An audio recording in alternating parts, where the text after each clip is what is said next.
So my question is, do you think that frugal living is keeping you broke and sick?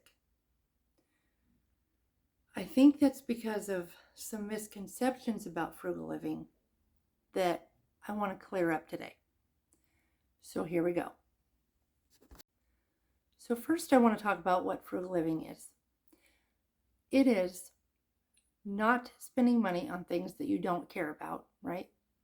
So that you can have the money to spend on the things that you do care about. And what you care about and what you want to spend your money on is different than what I care about and what I want to spend mine on. And that doesn't make either one of us wrong. We're both right, you know. It just makes us different. It doesn't mean just because we have a difference of opinion that one of us is wrong. That's not true. We both have different lives and things that are important to us.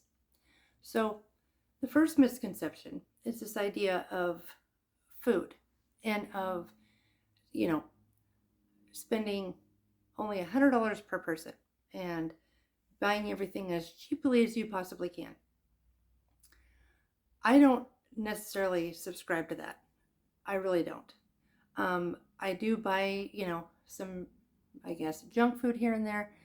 A lot of what I buy is more like whole food stuff that you would make dinner with, stuff for the freezer, meat and that kind of thing. But I don't necessarily, I try to stick in budget, but I came up with my own budget, what works for our family. We do a lot of smoothies and that kind of thing. So we have a lot of, say, frozen fruits, lots of bananas, different things like that, quite a bit of produce. And there is no way to get cheaper produce for the most part. And so, but when trying to stay under a certain, amount, because, a family of three, say, shouldn't be spending $500. That is not for anybody to say. That is completely up to you. You want to bump your grocery budget up? Do it. Absolutely. You have your goals you're trying to get to or whatever, but if it fits in your budget, do it. Another thing is like car insurance.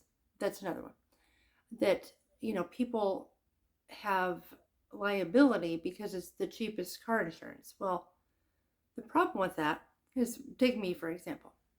Where we live, it's kind of out in the sticks. It's very rural. We have a lot of log trucks, a lot of deer, a lot of people who don't necessarily have a driver's license or insurance. So for us to have liability, it's not really an option. All of our cars are paid off. However, we have full coverage insurance because it pays for glass, for our windshields. It pays for if we hit a deer, if, all of those things. Uninsured motorists. And the thing with liability is, at least in Oregon, it only covers the other person and the other car. It doesn't cover my car or me. So that wasn't an option. And it's like $160 more a year is all for all of our vehicles. That's for a whole year. So I don't know, it's like $11 a month or something. So that's not something we're willing to, go less on just to try to save some money. Absolutely not.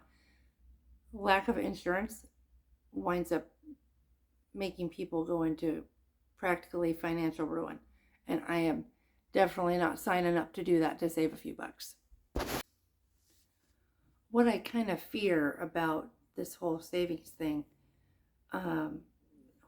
everything's about savings, keeping us broke, is that it seems like we kind of have this, a community as a whole, we kind of have this like broke mindset.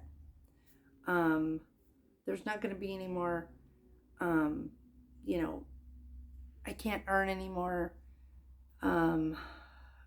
It's just this lack. And when that becomes a mindset, it is really hard to get out of it. So that's kind of where I was going with, is it making us broke and sick? And the positive and healthy ways to get out of it, to kind of help ourselves out of that lack mindset. So, in a nutshell, I think there's a lot of misconceptions about frugal living. I think that we have a lot of things to clear up, kind of. I think sometimes people are afraid of frugal living just because of the way it's portrayed. I would love to change that. And I would love you to help me. For you to be part of the community, we can be each other's cheerleaders, cheer each other on, and I will see you in the next video. All right.